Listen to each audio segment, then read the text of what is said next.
For third reading, Your Honor, we have Appropriation Ordinance Number 2022-02, Series of 2022, an ordinance authorizing the annual budget of the Iloilo Provincial Government for calendar year 2023 for the General Fund in the amount of 4,182,735,093 pesos, and for the Local Economic Enterprise in the amount of 930,208,507 pesos, covering the various expenditures for the operation of the Iloilo Provincial Government for calendar year 2023 and appropriating the necessary funds for the purpose.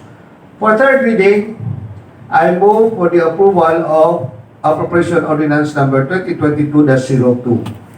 There's a motion for approval of proposed appropriation ordinance number 2022-02. For those who are in favor, please raise your right hand.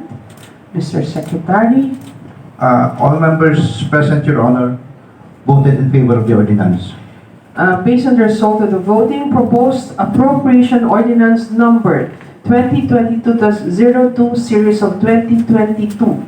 An ordinance authorizing the annual budget of the Iloilo Provincial Government for calendar year 2023 for the General Fund in the amount of 4,182,735,903 pesos, and for the Local Economic Enterprise in the amount of 930,208,507 pesos, covering the various expenditures for the operation of the Iloilo Provincial Government for calendar year 2023 and appropriating the necessary funds for the purpose, is now approved under third and final reading.